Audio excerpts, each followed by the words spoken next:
hello and a huge welcome to you all, and thank you so much for joining us as we introduce you to the Millinery Collective 2022, showcasing the very best of British fashion and celebrating millinery as the innovative craftsmanship and art that we all love so dearly.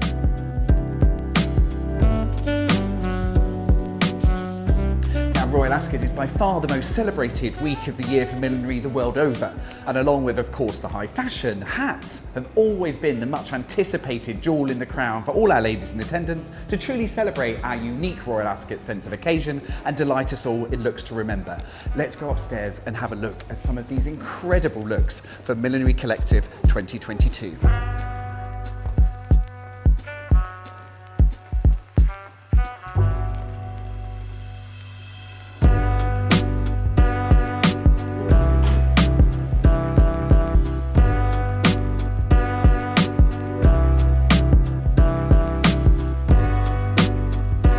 Between capturing our images, I've just caught up with our hairstylist here, the wonderful Stephen Lowe. How are you? I'm very well, thank you very much, Scott. Good to see you. First I have to put the hat on, and then you have to see where the hat's kind of maybe closing off, maybe the hat's leaning to one side, so then we maybe want to sculpture the hair to the other side, kind of like balancing out the face. Yeah. So we're just very much looking at the face shape to see actually what works, where we need to like open up or close off. I think when you tend to do hair up, especially if you want it to last all day, fine hair nets around the hair, very good. You can sculpture the shape, but it will hold all day in place. You won't get any like little fine hairs kind of sticking out throughout the day. I love that, that's a top tip. I think always start with a good base product, so something like a blow dry lotion or a mousse or something, really work that in the hair, so then you keep that, you'll actually get the hold in the hair of the direction you want it to go, and then a good hairspray.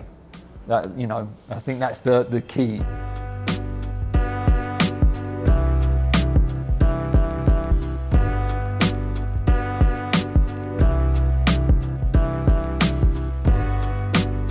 I worked with Ascot a few years ago and I loved it. In fact, I got the reputation as the person who shoots all the hats in London.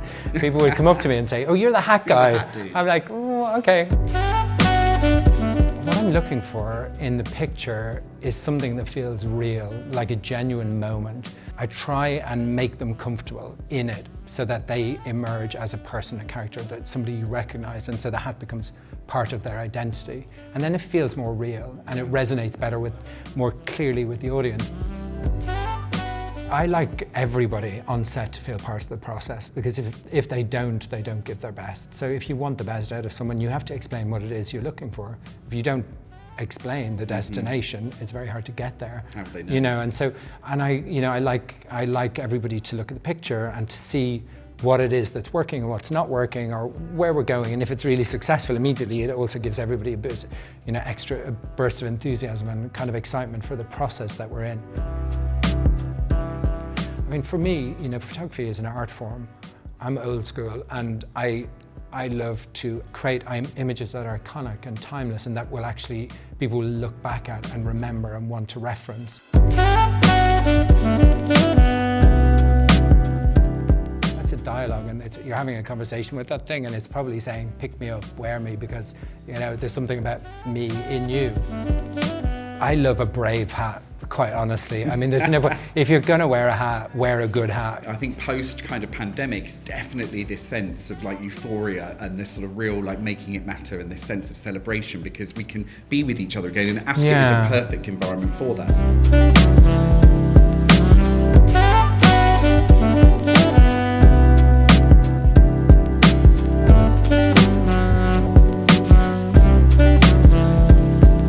So here I am with our wonderful stylist that I know Royal Ascot are so excited to be working with, Sarah Kate Byrne. How are you, my love? I'm good, Scott. Great to be here. It sort of starts with sort of being sent the collection. So it's 12 hats, 12 different milliners.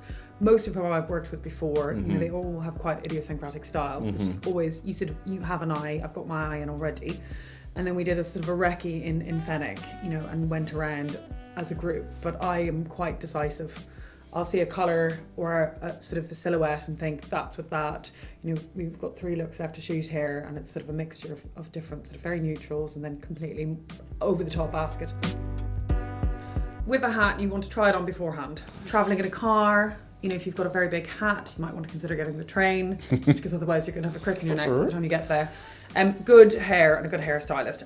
I do my own. I mean, I would love to have the time, but I don't because I've got clients and I'm running around.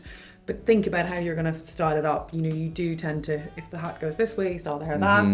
Comfortable shoes. Gotta be comfortable shoes. Comfortable shoes. They're all day. Genuinely love them all, and I work with all of the milliners, but John Boyd, so Sarah Marshall, who took over from John Boyd, and John Boyd was Princess Diana's milliner, and she's created this sort of, almost looks like a meringue, this confection of just a single rose. So it's quite simple, and it's, I would say it's more art than millinery, because it is a statement, and it looks great It's a from sculpture. the side. So we've really pared back the dress. I'm excited. But I think that, if I could wear one.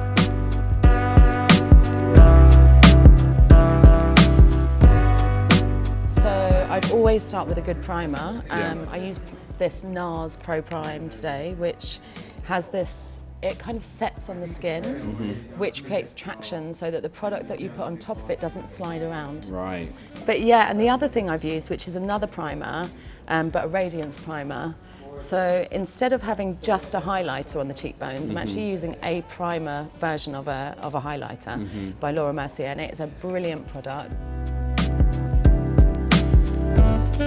So yeah, I think it is about throwing out the rule book. It's about looking at what suits you generally and what makes you feel comfortable. So it's kind of finding things that are tone on tone without being too obviously matchy-matchy. Right. And there were a few shots where we've matched in with the dress or with the hat, and it's looked amazing, but it's quite a powerful look.